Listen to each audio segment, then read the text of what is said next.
ஒருத்தர் ரொம்ப அவசரமா வந்தார். சார், மனுஷன் நிம்மதியா இருக்கிறதுக்கு என்ன வழின்னு கேட்டார். சீக்கிரமா ஒரு கல்யாணத்தை பண்ணீங்க, எல்லாம் சரியா போடும் அப்படின்னோம். அவரு ஒரு மாதிரியா பார்த்தார். ஏற்கனவே எனக்கு கல்யாணம் ஆயிட்டுது சார், அதனாலதானே நிம்மதியா இருக்கிறதுக்கு வழி கேட்கறேன் அப்படின்னார். சரி, இவர் ஒரு மாதிரியான கேஸ் அப்படின்னு நினைச்சுக்கிட்டு நம்ம கிட்ட இருந்த ஒரு சின்ன புத்தகத்தை அவர்கிட்ட தூக்கி கொடுத்தோம். இதை படிச்சு பாருங்கன்னு. கல்யாணத்துக்கு பிறகும் சந்தோஷமா இருக்கிறதுக்கு என்ன வழி அப்படிங்கிற கேள்விக்கு அந்த புத்தகத்துல விளக்கம் இருந்தது. கணவன் மனைவிக்குள்ள சிக்கல் வராம இருக்கிறதுக்கு அதுல சில வழிகளை சொல்லி கொடுத்துருக்காங்க. அதெல்லாம் என்னென்ன அப்படிங்கறத இப்ப பாக்கலாமா? குடும்பம்னு இருந்தா கோபம் வரதான் செய்யும். அது வந்துட்டு போட்டும் பரவாயில்ல. ஆனா அந்த கோபம் ஒரே நேரத்துல ரெண்டு பேருக்கும் வந்துடாம பாத்துக்கணும். ஒரு சமயத்துல யாராவது ஒருத்தர் தான் கோபப்படணும், அடுத்தவங்க அமைதியா இருக்கணும். அதுக்கப்புறம் இவர் அமைதியான உடனே அவங்க ஆரம்பிச்சுக்கலாம். கோபமா ஏதாவது சொன்னா உடனே கோபமா பதில் சொல்லக்கூடாது. கொஞ்சம் பொறுத்து கோபம் தீர்ந்த உடனே அந்த பதில சொல்லலாம். அப்போ பதில் கோபமா இருந்தா கூட அது அவ்வளவு பெருசா தெரியாது. அற்ப விஷயத்துக்கெல்லாம் காய்ச்சி மூச்சுன்னு கத்திட்டு இருக்க கூடாது. உங்க ரெண்டு பேருக்குள்ள ஒரு தர்க்கம் ஆரம்பமாயிட்டுதுன்னு வச்சுக்கோங்க. கடுமையா ரெண்டு பேரும் விவாதம் பண்றீங்க. உங்கள ஒருத்தர் இதுல ஜெயிக்கணும்னா அது நீங்களா இருக்க வேணாம், அடுத்தவங்க ஜெயிக்கிறதுக்கு நீங்க துணையா இருங்களேன். அப்படின்னா நீங்க கொஞ்சம் விட்டு கொடுக்கணும், அவ்வளவுதான். ஏதாவது குத்தம் சொல்லணுமா, செஞ்ச தப்ப சுட்டி காட்டணுமா, விமர்சனம் பண்ணணுமா, பண்ணுங்க, வேணான்னு சொல்லல. ஆனா சொன்னதை அப்படி சொல்றத கொஞ்சம் அன்பா இதமா சொல்லுங்க. எப்போ நடந்த தவறுகளை எல்லாம் இப்போ போய் மறுபடியும் ஞாபகப்படுத்திட்டு இருக்க வேண்டாம். நான் அப்பவே சொன்னேன் இந்த புடவை வேணாம்னு, நீங்க தான் கேட்கல, இப்ப பாருங்க கிழிஞ்சு போச்சு இப்படின்னு கத்துனாங்க ஒரு அம்மா. எப்ப சொன்னீங்கன்னு கேட்டா ஒரு 10 வருஷத்துக்கு முன்னாடி தீபாவளி சமயத்துல அப்படிங்கிறாங்க. அது என்ன இன்னும் அப்படியே புதுசாவே இருக்கும்? உங்களுக்கு அவரு தான் பெருசு, அவருக்கு நீங்க தான் பெருசு. அதை விட இந்த உலகத்துல வேற எதுவும் முக்கியம் இல்லைன்னு நினைக்கணும். நீதான் என்னுடைய உலகம்னு எத்தனை தடவை சொல்லியிருப்பீங்க? அதெல்லாம் வெறும் வசனமா போயிடக்கூடாது. ஏதாவது ஒரு பிரச்சனையை பத்தி கடுமையா விவாதம் பண்ணிட்டு இருக்கீங்க, அதை அப்படியே பாதியில விட்டுட்டு படுக்கைக்கு போயிடக்கூடாது. சொச்சத்தை நாளைக்கு பேசிக்கலாம்னு. அப்படி போனா தூக்கம் வராது. பிரச்சனையை ஒரு முடிவு பண்ணிக்கிட்டு அதுக்கப்புறமா தூங்க போகணும். ஒரு நாள்ல ஒரு தடவையாவது உங்க ஜோடியை பாராட்டி நல்ல விதமா கனிவா ஒரு வார்த்தை சொல்லணும் அப்படின்னு தீர்மானம் பண்ணீங்க. ஏதாவது தப்பு பண்ணிவிட்டீங்கன்னா பரவாயில்ல, அதை ஒத்துக்கிறதுக்கும் மன்னிப்பு கேட்கறதுக்கும் தயாரா இருக்கணும். அது ஒன்றும் கேவலம் கிடையாது. வீட்டுக்குள்ளதானே கேட்க போறீங்க, வெளியில யாருக்கு தெரிய போதும்? எப்படியோ உங்களுக்குள்ள ஒரு சமரசம் ஆனா சரிதான். ஒரு தகராறுன்னு எடுத்துக்கிட்டா குறைஞ்சபட்சம் அதுக்கு 2 பேர் தேவை. தனியாவே உட்காந்துக்கிட்டு நான் இப்ப தகராறு பண்ணிட்டு இருக்கிறேன் அப்படின்னு யாரும் சொல்ல முடியாது. 2 பேர் தகராறு பண்றாங்கன்னா பொதுவா அந்த 2 பேர்ல யாரு அதிகமா பேசுறாங்களோ அவங்க பேர்ல தான் தப்பு இருக்கும். அத மனசுல வச்சுக்கணும். இதெல்லாம் தான் அந்த புத்தகத்துல போட்டிருக்கிற வழிமுறைகள். இவ்வளவும் சரியா வரலன்னா அப்புறமா சொல்லுங்க, வேற புத்தகம் ஏதாவது இருக்கான்னு தேடுவோம். ஒரு கணவன் தன்னுடைய மனைவியை அழைச்சிட்டு ஒரு மனோதத்துவ டாக்டர் கிட்ட வந்தாரா. டாக்டர், எங்களுக்கு கல்யாணம் ஆகி 30 வருஷ காலமா நாங்க ஒரு விஷயத்துல கூட ஒத்து போனதில்லை அப்படின்னு ஆரம்பிச்சார். உடனே அந்த அம்மா குறுக்கிட்டு, அது 30 வருஷம் இல்ல 32 வருஷம் அப்படின்னாங்களாம்.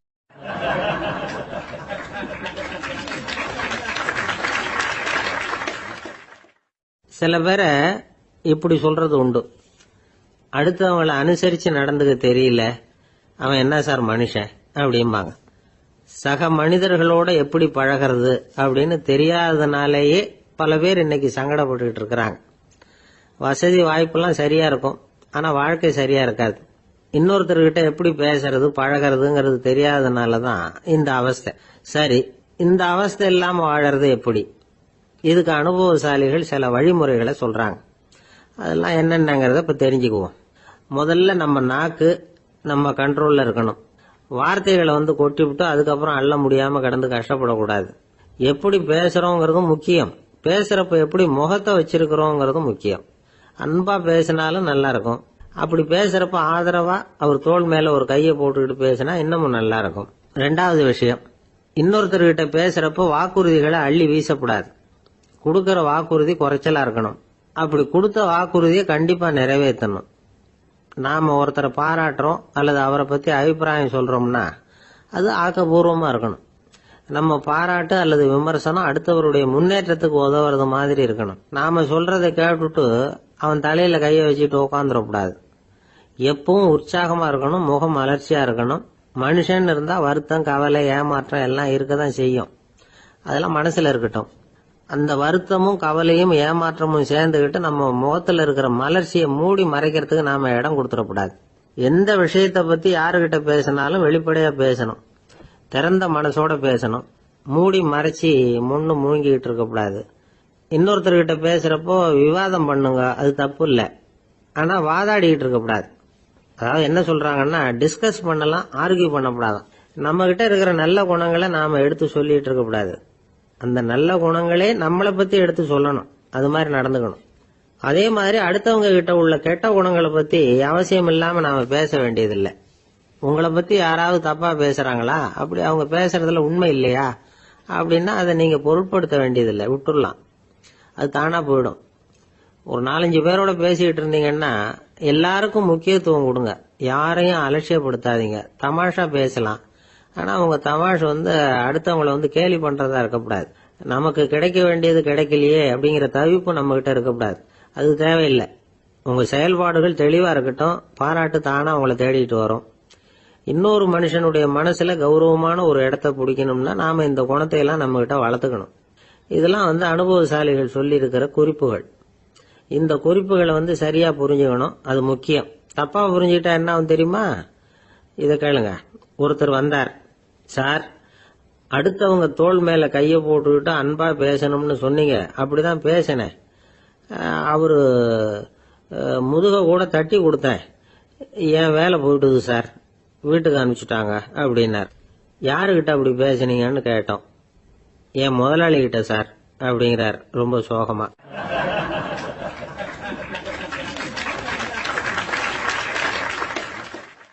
இந்த உலகமே ஒரு நாடக மேடை, நாம எல்லாரும் நடிகர்கள். இது ஞானிகள் சொல்றது. இது ஒரு பக்கம் இருக்கட்டும். இந்த உலகத்துக்குள்ள எத்தனையோ நாடக மேடைகள், எத்தனையோ நடிகர்கள், எத்தனையோ நாடகங்கள், இதெல்லாம் எப்படி ஆரம்பமாச்சு, அதுதான் இன்னைக்கு தகவல். அதாவது ஆதி மனிதன் பேச ஆரம்பிக்கிறதுக்கு முன்னாடி சைகையாலேயே எல்லாத்தையும் சொல்லிட்டு இருந்தான். அதனால அப்பவே நடிப்பு ஆரம்பமாயிட்டது. முதல்ல ஒரு வேட்டையத்தான் அவன் நடிச்சு காட்டியிருப்பான்.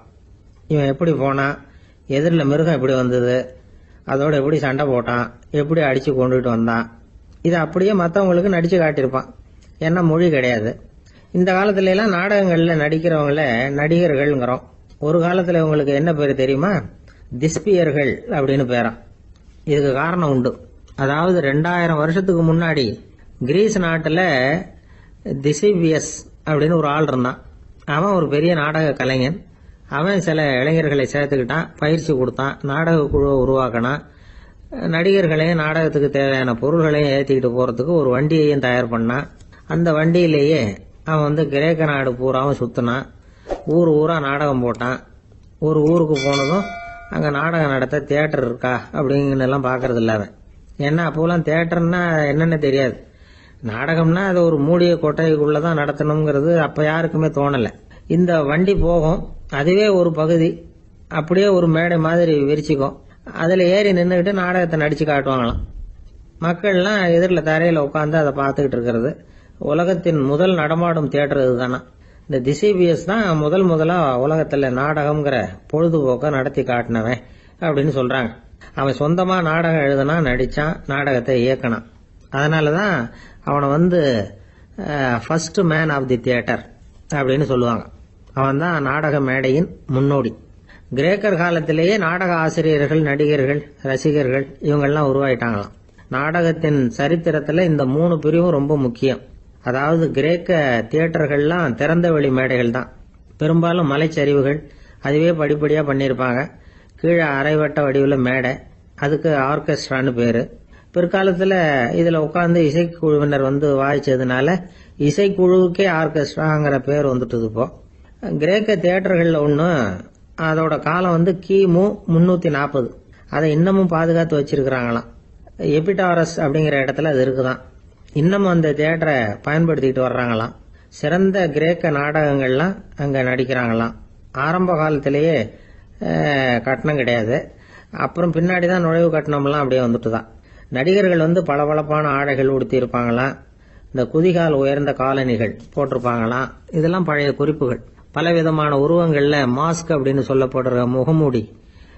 அதனால ஒரே நடிகர் பல வேடங்கள்ல நடிக்கிறது உண்டான். ஆரம்பத்தில் பெண் நடிகர்கள் கிடையாது, எல்லாம் ஆண் நடிகர்கள் தான். ரோமானியர்கள் தான் முதல் நிரந்தர நாடக மேடையை கட்டினவங்க. அதுதான் முதல் தியேட்டர். கிமு 1048 காலகட்டத்தில் பாம்பிங்கிற நகரத்தில் அதை கட்டியிருக்கிறாங்களாம். கிரேக்க ரோமானிய தியேட்டர்களின் அடிப்படையிலேயே இந்த இத்தாலிய வடிவ அமைப்பாளர்கள் இந்த குதிரை லாட வடிவில் ஒரு ஆடிட்டோரியத்தை உருவாக்கினாங்களாம். இப்படி அதை பற்றி நிறைய தகவல் இருக்குது. 1576 லண்டனில் இந்த வின்ஸ்பர்ரி, அப்புறம் இந்த பில்ட்ஸில், அப்புறம் ஜேம்ஸ் இப்படிங்கிற ஒரு முயற்சியால் தான் இங்கிலாந்தில் முதல் தியேட்டர் உருவாச்சான். அப்படி ஒருத்தர் இருந்தாராம். உலக நாடக மேடையின் வரலாறு இதுதான். அதாவது இப்பெல்லாம் அறிவியல் வளர்ச்சி அதிகமாயிட்டுது, திரைப்படம் தொலைக்காட்சி எல்லாம் வந்தாச்சு. ஒவ்வொரு வீடுமே ஒரு குட்டி தியேட்டர் மாதிரி ஆயிட்டுது. தொலைக்காட்சி முன்னாடி உட்காந்து எழுந்திருக்கவே மனசு வர்றதில்லை. ஒரு அம்மா ஒரு மனோதத்துவ டாக்டரை தேடிட்டு வந்தாங்களாம் இந்த காலத்துல. டாக்டர், எங்க வீட்டுக்காரர் எப்ப பார்த்தாலும் டிவி முன்னாடி உட்காந்துக்கிட்டு அதையே வெறிச்சு பார்த்துக்கிட்டு இருக்கிறார், உத்து பார்த்துக்கிட்டு இருக்கார், எனக்கு சந்தேகமா இருக்குன்னாங்களாம். இது மனக்கோளாறு இல்லைங்க, ஆர்வ கோளாறு, அவ்வளவுதான், இதுக்காக பயப்படாதீங்கன்னாராம் டாக்டர். அப்படி இல்லை டாக்டர், டிவி ஓடும் பொழுது நாம எல்லாம் அதை பார்க்கறோம் சரி, ஆனா அவர் அப்படி இல்லை, டிவியை நிறுத்தினதுக்கு அப்புறமும் அதையே உத்து பார்த்துட்டு உட்காந்துருக்கிறார், அதனாலதான் சந்தேகப்பட்டு உங்ககிட்ட வந்தேன் அப்படின்னாங்களாம்.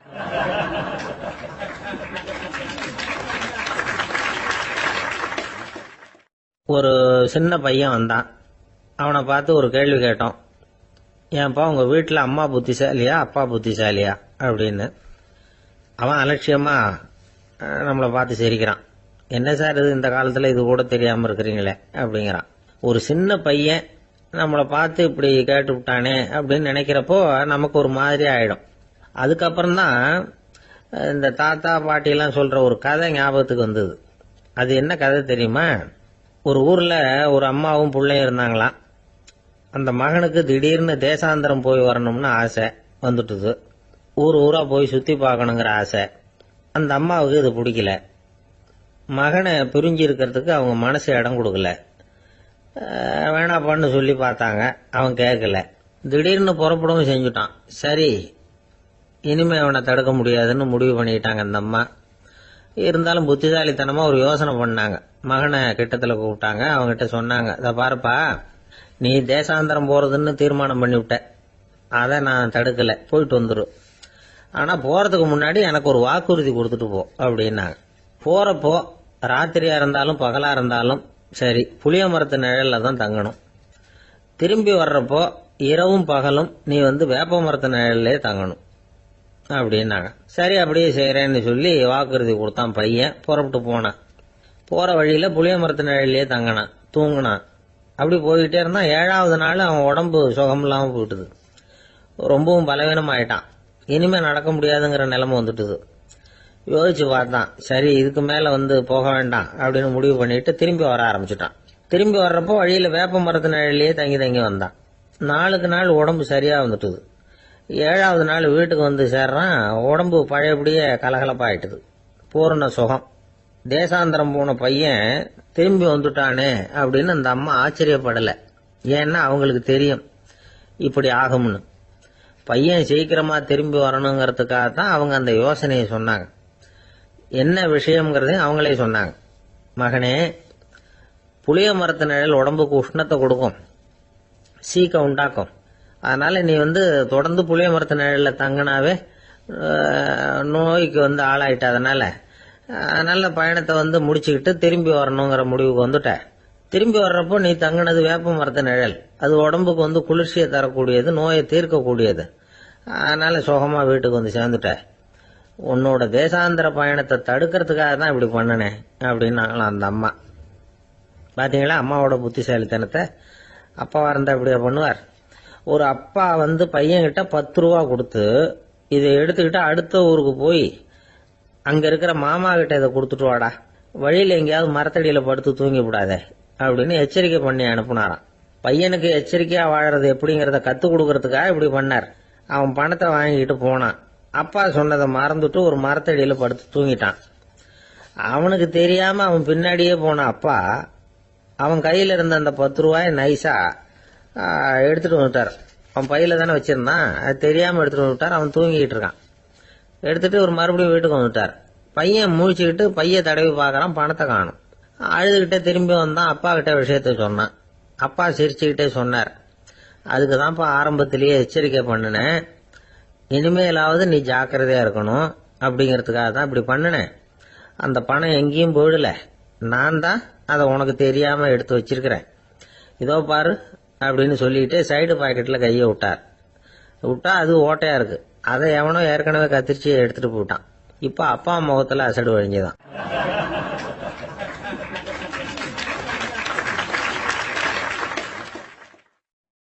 ஒரு அரசனும் அமைச்சரும் ஒரு நாள் ரொம்ப சாவகாசமா பேசிக்கிட்டு இருந்தாங்களாம். அரசன் அமைச்சரை பார்த்து ஒரு கேள்வி கேட்டிருக்கார். ஏங்க அமைச்சரே, ஆசை இல்லாத ஒரு மனுஷனால இருக்க முடியுமா அப்படின்னு. ஏன் முடியாது, துறவி அப்படிங்கிறவங்க எல்லாம் அப்படிப்பட்டவங்க தானே அப்படின்னாராம் அமைச்சர். அவங்கெல்லாம் உண்மையிலேயே ஆசையை விட்டவங்க தானா அப்படின்னு கேட்டாரா ராஜா. அப்படிதான் இருக்கணும் அப்படின்னாராம் அமைச்சர். அப்படின்னா ஆசையே இல்லாத ஒரு உண்மையான துறவியை நான் பார்க்கணுமேன்னார். அது என்ன பிரமாதம், அதுக்கு நான் ஏற்பாடு பண்றேன் அப்படின்னுட்டார் இவர். சொல்லிவிட்டு உடனே புறப்பட்டு போனார். அங்கங்க தேடினார். அப்புறம் தான் அவருக்கு புரிஞ்சுது உண்மை துறவியை கண்டுபிடிக்கிறது எவ்வளவு கஷ்டமான காரியம்னு. இருந்தாலும் ராஜா கிட்ட சொல்லியாச்சே உண்மை துறவியை காட்டுறேன்னு. இப்ப என்ன பண்றது? ராஜா கிட்ட சொன்னபடி நடக்கலைன்னா அவருக்கு கோபம் வந்துடும். அமைச்சர் ஒரு யோசனை பண்ணார். அவருக்கு ஒரு வழி தெரிஞ்சுது. அதுதான் சரின்னு முடிவு பண்ணார். அதாவது அந்த ஊர்ல அவருக்கு தெரிஞ்ச நாடக நடிகர் ஒருத்தர் இருக்கிறார், நல்லா நடிப்பார். அவரை போய் பார்த்தார். இத பாருப்பா, எனக்காக நீ ஒரு காரியம் செய்யணும்னார்.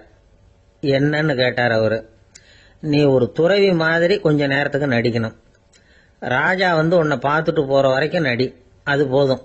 அதுக்காக உனக்கு 10,000 ரூபாய் தரேன் அப்படின்னார். அவர் எந்த காலத்துல இவ்வளவு பணத்தை மொத்தமா பார்த்திருக்கார். அதனால உடனே சரின்னு ஒத்துக்கிட்டார். அமைச்சர் அரண்மனைக்கு திரும்பி வந்தார். என்ன அமைச்சரே, இன்னுமா ஒரு உண்மையான துறவி கிடைக்கலன்னார். உண்மையான துறவி ஒருத்தரை இப்பதான் கொஞ்ச நேரத்துக்கு முன்னாடி பார்த்து பேசிவிட்டு வர்றேன். அவர் நம்ம ஊருக்கு வெளியில குளத்தங்கரையில உள்ள ஒரு ஆலமரத்துக்கு அடியில் உட்கார்ந்துருக்கிறார் அப்படின்னார் இவரு. அப்படின்னா உடனே புறப்படுங்க அப்படின்னார் ராஜா. பரிவாரங்களோட புறப்பட்டார். அங்க அந்த மரத்தடியில அந்த ஆளு வேஷம் போட்டுக்கிட்டு துறவி மாதிரி உட்கார்ந்துருக்கிறான். ராஜா நேரா போனார். அந்த துறவி காலில் பொத்துன்னு விழுந்து வணங்கினார். உடனே ராணி அவர் காலில் விழுந்தாங்க. அடுத்தபடியா அமைச்சர் விழுந்தார். அவருக்கு தெரியும் இது நம்ம ஆளு தான்னு. இருந்தாலும் என்ன பண்றது, நேரம்.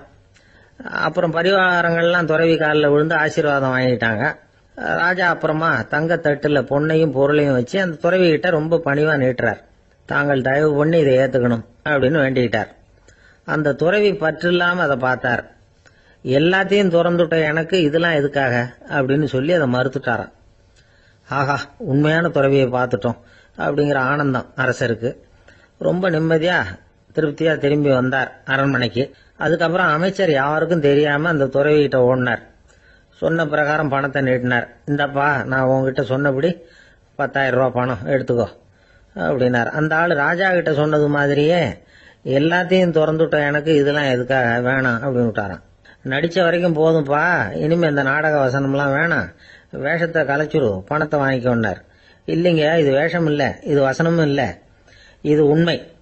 கொஞ்ச நேரம் துறவி மாதிரி நடிச்சதுக்கே இந்த தேசத்து ராஜா, ராணி, அமைச்சர், பரிவாரங்கள் எல்லாம் என் காலில் விழுந்து வணங்குறாங்க. அப்படின்னா உண்மையான துறவியா இருக்கிறது எவ்வளவு பெருமையான விஷயம். நான் உண்மையான துறவியா ஆக போறேன், அப்படி முடிவும் பண்ணிட்டேன் அப்படின்னார் அந்த நடிகர். வேஷம் கூட எப்படிப்பட்ட விளைவுகளை உண்டு பண்ணுது பாத்தீங்களா. நம்மால் ஒருத்தன் ரொம்ப வசதியா தான் இருந்தான். ஒரு நாள் அவன் சொத்து பூரா திருட்டு போட்டுது. அதுக்கப்புறம் இவன் துறவி மாதிரி ஆயிட்டான். ஊர் ஊரா சுத்தினான். ஒரு குருநாதரை தேடி கண்டுபிடிச்சான். அவர்கிட்ட சீடனா சேர்ந்துக்கிட்டான். அவனை பார்த்து ஒருத்தர் கேட்டார், நீ உண்மையான சீடன் தானான்னு. இல்லைங்க, சீடன் மாதிரி நடிச்சுக்கிட்டு இருக்கிறேன் அப்படின்னா. அது குரு துரோகம் இல்லையா அப்படின்னு கேட்டார் அவர். இல்லைங்க, நான் பண்ணது குரு துரோகம் இல்லை, என் குரு பண்ணதுதான் துரோகம். என்னுடைய பணத்தை கொள்ளையடிச்சது இவர் தான். அதை எங்க வச்சிருக்காருன்னு கண்டுபிடிக்கிறதுக்காக தான் இவர்கிட்ட சீடனா சேர்ந்திருக்கிறேன் அப்படின்னானா.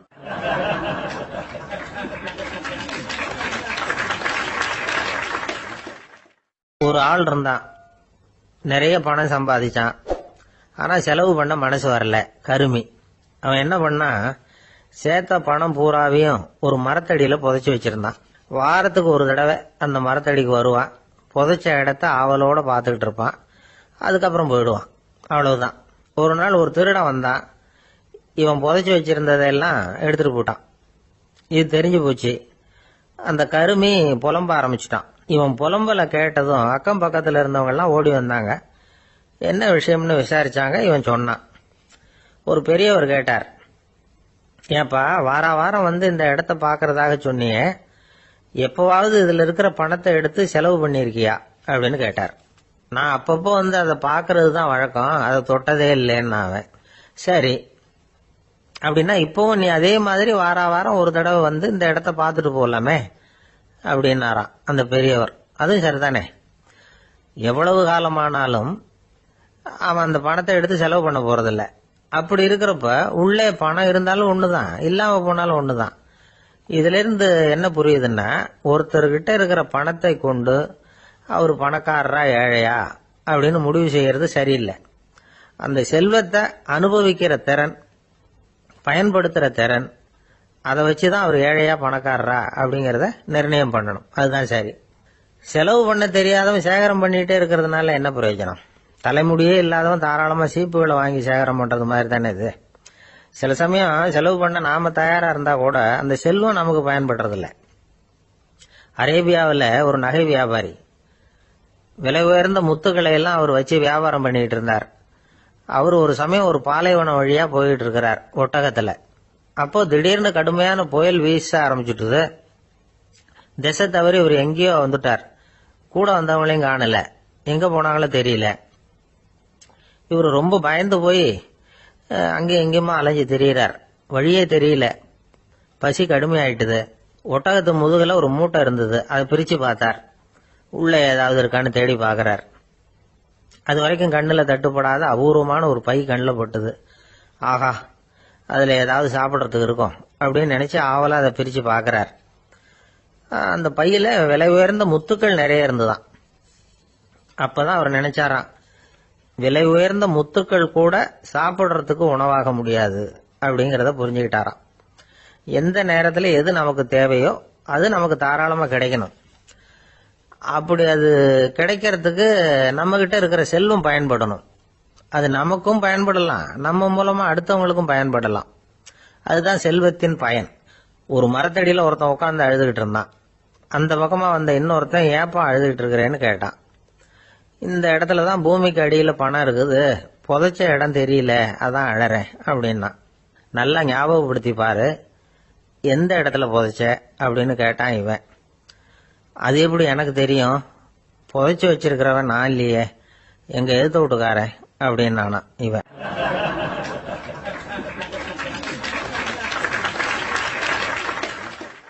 அந்த ஆளு என்ன கண்ணா பண்ணான்னு திட்டிவிட்டான் சார், அதை நினைச்சா எனக்கு ரொம்ப வருத்தமா இருக்கு அப்படின்னு சொல்லி கவலைப்பட்டார் ஒருத்தர். இதுல கவலைப்படுறதுக்கு என்ன இருக்குது அப்படின்னாரு ஒரு பெரியவர். அவர் ஒரு மகான். என்ன சார் இப்படி சொல்றீங்க, ஒருத்தர் நம்ம பார்த்து திட்டுனா வருத்தமா இருக்காதா அப்படின்னார். அது எப்படி வருத்தமா இருக்கும், திட்டுறதுங்கிறது என்ன, அது வெறும் சத்தம் தானே அப்படின்னார் அந்த பெரியவர்.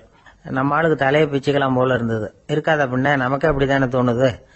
அந்த பெரியவர் சொல்றது ரொம்ப பெரிய விஷயம். அதை நாம புரிஞ்சிக்க முயற்சி பண்ணலாம்னா நடைமுறை வாழ்க்கைக்கு அது ஒத்து வர்றது மாதிரி தெரிய மாட்டேங்குது. இருந்தாலும் அந்த பெரியவர் அதுக்கு என்னதான் விளக்கம் கொடுக்கறாருன்னு பாப்போமே. ஒரு ரயில் போயிட்டு இருக்கு, அதுல ஒரு சாது போயிட்டு இருக்கார். அந்த ரயில் வந்து அவரு ஹரித்வாரம் போயிட்டு இருக்காரு. அவரு ரயில்ல ஏகப்பட்ட கூட்டம். நம்ம ஊர் ரயில் கேட்க வேணும், டிக்கெட் வாங்கிட்டு கொஞ்சம் பேர், வாங்காத கொஞ்சம் பேர். அது என்னத்துக்கு அனாவசியமா டிக்கெட் அப்படிங்கிற நினைப்புல பாதி பேர். இந்த கூட்டத்துக்கு மத்தியில அந்த சாதுவும் போயிட்டு இருக்கிறார். உட்கார்றதுக்காக இருந்த இடத்துல ஒரு ஆள் படுத்திருக்கிறான். கொஞ்சம் முரட்டு ஆசாமி. அவன் காலு பக்கத்துல கொஞ்சோண்டு இடம் பாக்கி இருந்தது. அந்த இடத்துல இந்த சாது உட்கார்ந்திருந்தார். மெதுவா உட்காந்துக்கிட்டார் போய். ஆனா அந்த ஆளு ராத்திரி பூரா இவரை காலால உதச்சிக்கிட்டே இருக்கிறான். அது இவருக்கு ரொம்ப அவமானமா பட்டது. அதனால துக்கம் ஏற்பட்டது. இருந்தாலும் அதை ஒரு மாதிரியா சகிச்சுக்கிட்டே இவர் வந்து சேர்ந்தார். பொழுது விடிஞ்சது. அந்த சாது ஹரித்வார் வந்து சேர்ந்தார். அங்க ஒரு பெரிய ஞானியை சந்திச்சார். ராத்திரி ரயில்ல அந்த ஆளு உதைச்சதையும் அதனால தனக்கு ஏற்பட்ட துக்கத்தையும் இந்த சாது அந்த ஞானி கிட்ட சொன்னார். சொல்லிவிட்டு, ஏன் சுவாமி, எனக்கு துக்கம் ஏற்பட்டதே அது தப்பா அப்படின்னு கேட்டார். தவறுதான் அந்த ஞானி. உனக்கு இன்னமும் தேக அபிமானம் போகலைங்கிறது தான் அது காட்டுது. அஷ்டாவக்கரர் என்ன சொல்றார் தெரியுமா, உண்மையான ஞானி யாராவது தன்னை வந்தனை செய்தால் அதற்காக சந்தோஷப்பட மாட்டார், யாராவது நிந்தனை செய்தால் அதற்காக வருத்தப்பட மாட்டார் அப்படின்னு சொல்றார். நிந்தனைங்கிறது ஒரு ஒலி தான். தேகாபிமானம் இருக்கிற வரைக்கும் இந்த ஒலி நம்மளை வேதனைப்படுத்தும். நான் தேகம் இல்லை, ஆத்மா அப்படிங்கிற நினைவு இருந்தா இந்த ஒலி நம்மளை பாதிக்காது. மனு என்ன சொல்றார் தெரியுமா? ஒரு சாதகன் பாராட்டுதலை விஷம்னு நினைச்சு பயப்படணும், அவமானத்தை அமிர்தம்னு நினைச்சு சந்தோஷப்படணுங்கிறார். அவமானப்பட்டா கவலைப்படாம எப்படி இருக்க முடியும் அப்படின்னு தான் நமக்கு தோணும். அதனாலதான் நம்மள யாரும் இதுக்கு உதாரணமா யாரையும் காட்ட முடியல. புத்தரையும் கபீரையும் உதாரணமா காட்டுறாங்க. அவங்களுக்கெல்லாம் அவமானம் ஏற்பட்டப்போ கவலையே படலையாம். புத்தரை அவமானப்படுத்தணுங்கிறதுக்காக கௌசாம்பி ராணி ஒரு இளம் பெண்ணை கொலை பண்ணி சடலத்தை புத்தர் குடிசைக்கு முன்னாடி போட சொன்னார். போட்டாங்க. புத்தர் தான் அந்த பொண்ணை கெடுத்து கொலை பண்ணிவிட்டாருன்னு எல்லாரும் நினைச்சாங்க. ஆனா புத்தர் இதை பத்தி கவலையே படல. அப்புறமா உண்மை தெரிஞ்சதும் புத்தர் புகழ் இன்னும் அதிகமாயிட்டது. ஒரு பெரிய சபையில ஒரு மோசமான பொண்ணு நுழைஞ்சு தனக்கும் கபீருக்கும் சம்பந்தம் உண்டுன்னு சொன்னா கபீர் கவலைப்படல. அவங்க மாதிரியெல்லாம் நாமளும் இருக்க கத்துக்கணும். நிந்தனை, அபகீர்த்தி, அவமானம் எல்லாம் ஆண்டவன் கொடுக்கிற பிரசாதம்னு நினைக்கணும் அப்படின்னு சொல்றார் அந்த ஞானி. இதை கேட்ட இந்த காலத்து ஆசாமி ஒருத்தர், நான் கூட அப்படிதான் சார், யாராவது அவமானப்படுத்தினா கவலைப்பட மாட்டேன். நேத்து கூட ஒருத்தர் என்ன பலார்னு அரைஞ்சுட்டார், நான் கொஞ்சம் கூட கவலைப்படல, பேசாம வந்துட்டேன்னார். ஏன் அப்படி வந்துட்டீங்க அப்படின்னு. அவர் அரைஞ்சதுலேயும் ஒரு அர்த்தம் இருந்தது, அதனாலதான் அப்படி வந்துட்டேன்னார். ஏன் அரைஞ்சாருன்னு கேட்டேன். 10 வருஷத்துக்கு முன்னாடி 15 ரூபா அவர்கிட்ட கடன் வாங்கினேன், அதை கேட்டு கேட்டு பார்த்துட்டு கடைசியா தான் அரைஞ்சார் அப்படின்னார். ஆண்டவனுடைய பிரசாதம் இவருக்கு அடிக்கடி கிடைக்கும் போல இருக்கு.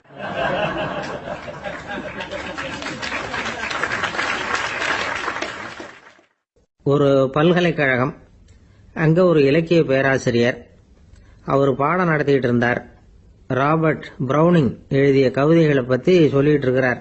மாணவர்களும் ரொம்ப அக்கறையா அதை கேட்டுக்கிட்டு இருக்கிறாங்க. ஒரு குறிப்பிட்ட கவிதையை பத்தி சொல்லும் பொழுது அந்த பேராசிரியருக்கே ஒரு சந்தேகம். அதாவது அந்த கவிதையின் சரியான அர்த்தம் என்னங்கிறதுல சந்தேகம். பேராசிரியர் யோசனை பண்ணார். அந்த கவிதையை முழுசா புரிஞ்சுக்க முடியல. அதனால மாணவர்களை பார்த்து சொன்னார், மாணவர்களே, ஒரு நாள் பொறுத்துங்க, இந்த கவிதையை எழுதின கவிஞர் எங்க வீட்டுக்கு பக்கத்துல தான் இருக்கிறார். இன்னைக்கு சாயந்தரம் நான் அவரை நேரிலேயே போய் பாக்கிறேன், பார்த்து இதுக்கு என்னங்க அர்த்தம்னு கேட்டுட்டு வந்துடுறேன், அதுக்கப்புறம் உங்ககிட்ட சொல்றேன் அப்படின்னாரா. அன்னைக்கு சாயந்தரமே அந்த பேராசிரியர் கவிஞரை தேடிட்டு போயிட்டார். கவிஞர் அவங்க வீட்டுல அவர் பாட்டு உட்காந்துருந்தாரா. இவரு போய் அவர் முன்னாடி உட்கார்ந்தார். அப்புறம் கேட்டார், ஐயா, அந்த கவிதையின் முழு பொருள் என்னன்னு தெரிஞ்சுட்டு போறதுக்காக வந்திருக்கிறேன் அப்படின்னாராம்.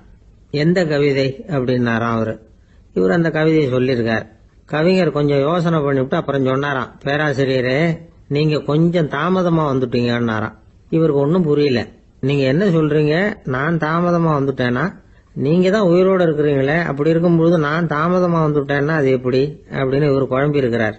இப்ப கவிஞர் சொன்னாராம், ஐயா, நான் உயிரோட இருக்கிறேனா இல்லையாங்கிறது முக்கியம் இல்ல, நான் அந்த கவிதை வரிகளை எழுதினப்போ 2 பேருக்கு அதோட அர்த்தம் தெரிஞ்சிருந்தது, இப்போ ஒரே ஒருத்தருக்கு தான் அதோட அர்த்தம் தெரியும் அப்படின்னாராம்.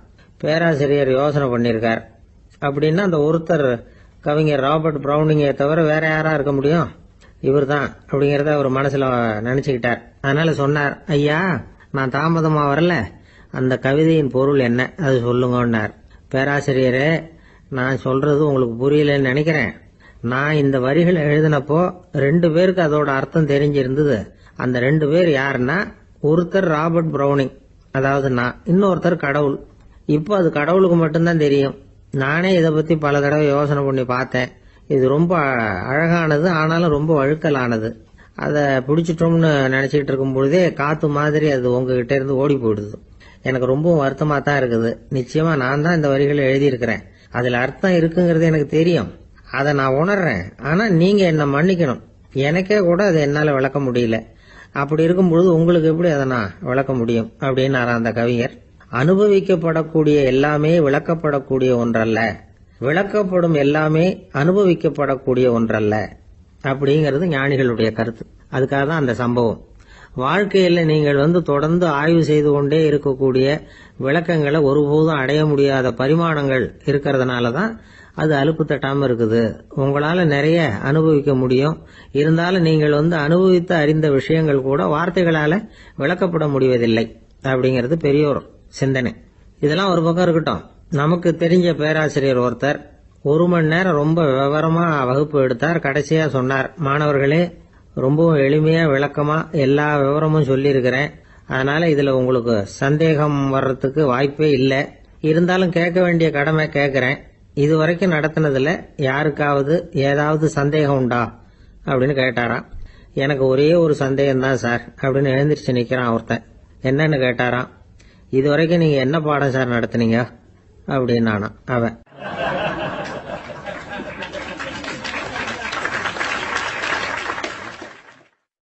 அம்மாக்காரங்களுக்கு அடிக்கடி ஏற்படுற கவலை ஒண்ணு உண்டு. அதாவது குழந்தை சரியா சாப்பிட மாட்டேங்குதே அப்படிங்கிற கவலை. இவங்கெல்லாம் ஒரு விஷயத்த நல்லா புரிஞ்சுக்கணும். குழந்தைகள்ங்கிறவங்க பெரியவங்க மாதிரி இல்ல. அவங்க கடிகாரத்துல மணியை பார்த்துட்டு சாப்பிடுறதுக்கு உட்கார்ற ரகம் கிடையாது. பசிச்சா சாப்பிடுவாங்க, இல்லைன்னா விளையாடுவாங்க அல்லது தூங்குவாங்க. அது புரியாம அவங்கள கட்டாயப்படுத்தி அல்லது மிரட்டி சாப்பிட வைக்கிறது ரொம்ப தப்பு. ஒரு 8 மாச குழந்தைக்கு 3 மணி நேரத்துக்கு ஒரு தடவை பசிக்கும். அந்த நேரம் பார்த்து சாப்பாடு கொடுத்தா அடம் பண்ணாம அது பாட்டுக்கு சாப்பிட்றோம். அதே குழந்தைக்கு 1 வயசு ஆகிறப்போ 4 மணி நேரத்துக்கு ஒரு தடவை பசிக்கும். இந்த வயசுல இயற்கையாவே பசி குறைஞ்சிருக்கும். அது புரியாம என் குழந்தை முன்னாடி மாதிரி இப்ப சரியா சாப்பிட மாட்டேங்கிறான் அப்படின்னு சில பேர் டாக்டர் கிட்ட போய் சொல்லிக்கிட்டு இருப்பாங்க. இன்னொரு விஷயம், ஒரு குழந்தைக்கு வயசு அதிகமாகிற வேகத்துக்கு உடம்பு எடையும் அதிகமாகிக்கிட்டே போவாது. உடம்பு எடை அதிகமாகிற வேகம் குறைஞ்சிக்கிட்டே வரும். 6 மாச குழந்தைக்கு ஒரு வாரத்துல 150 கிராம் எடை கூடும். ஒரு வயசுல வாரத்துக்கு 71 கிராம் எடை கூடும். இது புரியாம அதிகமா சாப்பாட்டை கொடுத்து குழந்தைய கஷ்டப்படுத்தக்கூடாது. ஏன்னா அளவுக்கு மீறின உணவு அஜீரணத்தை உண்டு பண்ணிவிடும். குழந்தைக்கு ஒரு தட்டுல கொஞ்சமா ஆகாரத்தை வச்சு கொண்டுட்டு போய் கொடுக்கணும். மலை மாதிரி குவிச்சு வச்சா அதை பார்த்ததுமே பசி அடங்கி போயிடும்.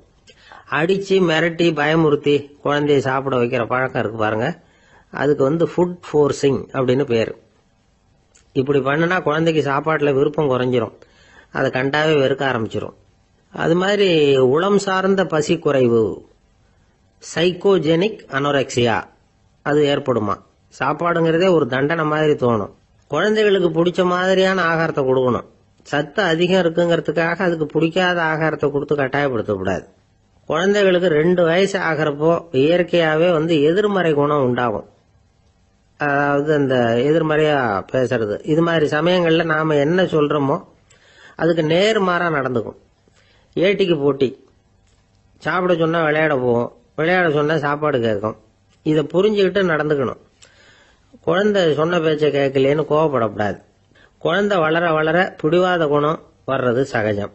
கேட்டதை வாங்கி கொடுத்தாதான் சாப்பிடுவேன் அப்படின்னு பிடிவாதம் பண்ணும். வாங்கி கொடுத்துடுறதுதான் உத்தமம். நீங்களும் அதுகிட்ட பிடிவாதம் பண்ணிட்டு இருக்கக்கூடாது. ஏன்னா கேட்டது கிடைக்கலையேங்கிற ஏமாற்றம் கூட குழந்தையோட பசியை குறைச்சிரும். கேட்டது கிடைச்சுட்டா பசி அதிகமாகும். கொடுத்ததை மளமளன்னு சாப்பிட்றோம். குழந்தைகளுக்கு கண்ட கண்ட நேரத்துல சாப்பிடறதுக்கு எதையாவது வாங்கி கொடுத்துக்கிட்டு இருந்தா சாப்பாட்டு நேரத்துல சாப்பிடாம அடம் பண்ண ஆரம்பிச்சிடும். பள்ளிக்கூடம் போற பிள்ளைங்க காலை உணவை சரியா சாப்பிட மாட்டாங்க. அச்சம், அவசரம், பரபரப்பு இதெல்லாம் தான் காரணம்.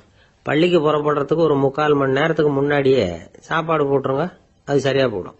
படிக்கிற குழந்தைகள் உடல் சோர்வு, மனச்சோர்வு இது காரணமா கூட சாப்பிட மறுக்கிறது உண்டு. இப்போ உதாரணமா சாயந்தரம் விளையாடி விட்டு வீட்டுக்கு வந்ததும் சாப்பிட சொன்னா வேணாம்பாங்க. இது உடல் சோர்வு. ரொம்ப நேரம் வீட்டு பாடங்களை செஞ்சு முடிச்ச கையோட சாப்பிட சொன்னாலும் அவங்களால சரியா சாப்பிட முடியாது. இது உளச்சோர்வு, அதாவது மனச்சோர்வு. இதை தவிர குழந்தைகளுக்கு உடல் நல குறைவு ஏற்பட்டா கூட சாப்பிட மறுக்கிறது உண்டு. சில மருந்து மாத்திரைகள் கூட பசியை குறைச்சிரும். அதனால சரியா தெரிஞ்சுக்கிட்டு குழந்தைகளை சாப்பிட வைக்கணும். அது புரியாம கையில சாப்பாட்டு தட்டை வச்சுக்கிட்டு குழந்தைகளை விரட்டிக்கிட்டு அலையக்கூடாது. ஒரு சின்ன பையன் சொன்னான், எங்க அம்மா சாப்பாடு போடுறது தெரிஞ்சா நான் உடனே வீட்டை விட்டு வெளியில ஓடி போடுவேன் அப்படின்னா. ஏன் அப்படி பண்றேன்னு கேட்டோம். எங்க அப்பா கூட அது மாதிரி தான் சார் பண்ணுவார் அப்படிங்கிறான்.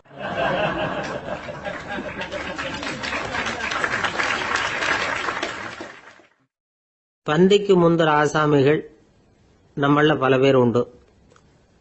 அப்படி முந்தறதுக்கு கூட முயற்சி பண்றவங்க நிறைய பேர் இருக்கிறாங்க. இதுல என்ன ஒரு விஷயம்னா, பந்திக்கு முந்தறது கூட தப்பு இல்லை. ஆனா அப்படி ஒரு விருந்துல ஆளா போய் உட்காந்து சாப்பிட்டா கூட வெளியில வர்றப்ப என்ன பெரிய விருந்து வச்சுட்டான், சாம்பார்ல உப்பு இல்ல, ரசத்துல காரம் இல்ல அப்படின்னு குறை சொல்லிட்டே வர்றது இருக்கு பாருங்க, அது சரியில்லை, நாகரிகமும் இல்லை. கல்யாண பத்திரிகையில என்ன போட்டிருக்குது, என் பொண்ணுக்கும் இன்னார் பையனுக்கும் கல்யாணம், எல்லாரும் குடும்பத்தோட வந்திருந்து மணமக்கள் வந்து ஆசீர்வதிக்கணும், இப்படித்தானே போட்டிருக்கோம். குடும்பத்தோட வந்து விருந்து சாப்பிட்டு சாப்பாடு எப்படி இருக்குன்னு அபிப்பிராயம் சொல்லிவிட்டு போங்க அப்படின்னா போட்டிருக்கு கல்யாண பத்திரிகையில. ஒருத்தர் வீட்டு விசேஷத்துக்கு போயிருக்கோம்னா எவ்வளவோ அசௌகரியங்கள் நமக்கு ஏற்படலாம். ஏராளமான கூட்டம் வந்திருக்கும்.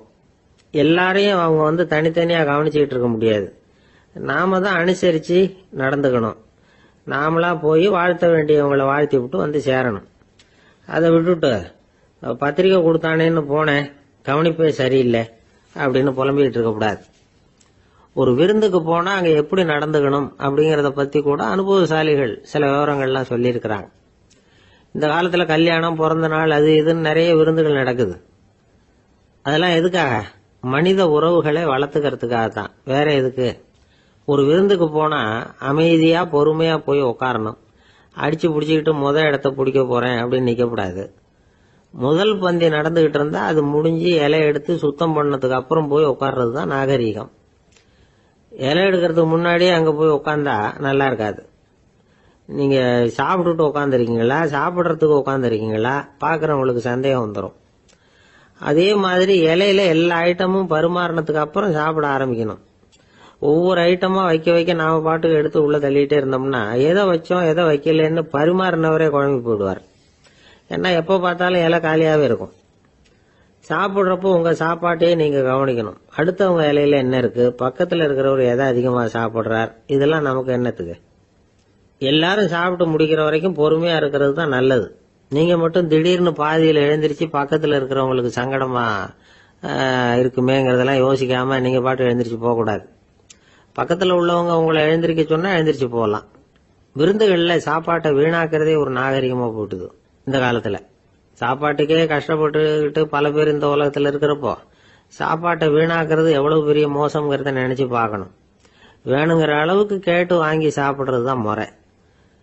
விருந்துல இந்த பஃபே அப்படின்னு சொல்லி ஒரு முறை சொல்றாங்கல்ல, அதாவது உணவு வகைகளை எல்லாம் பொதுவா ஒரு இடத்துல வச்சுடுறது, நமக்கு தேவையானதை நாமே எடுத்து ஒரு தட்டுல போட்டுக்கிட்டு சாப்பிட வேண்டியது.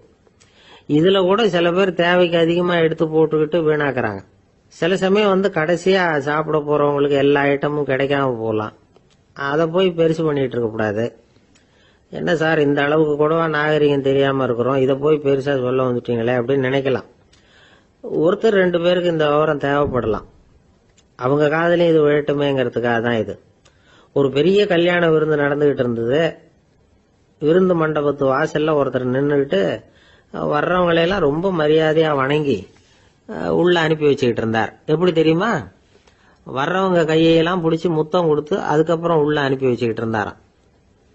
கூட்டம்லாம் முடிஞ்சதுக்கு அப்புறம் அவர்கிட்ட போய் கேட்டிருக்கிறாங்க, சார் நானும் எவ்வளவோ விருந்துகளுக்கு போயிருக்கிறேன், இருந்தாலும் இவ்வளவு மரியாதையா வர்றவங்க கைக்கெல்லாம் முத்தம் கொடுத்து வரவேற்கிறத இங்கதான் பாக்குறேன் அப்படின்னு சொன்னாங்க. அதுக்கு அவரு சொன்னார், அட போங்க சார், நான் முத்தம் கொடுக்கல, முந்தின பந்திக்கு வந்து சாப்பிட்டவங்களே அடுத்த பந்திக்கும் வர்றாங்களான்னு மோந்து பார்த்து அனுப்பி வச்சுக்கிட்டு இருந்தேன் அப்படின்னார்.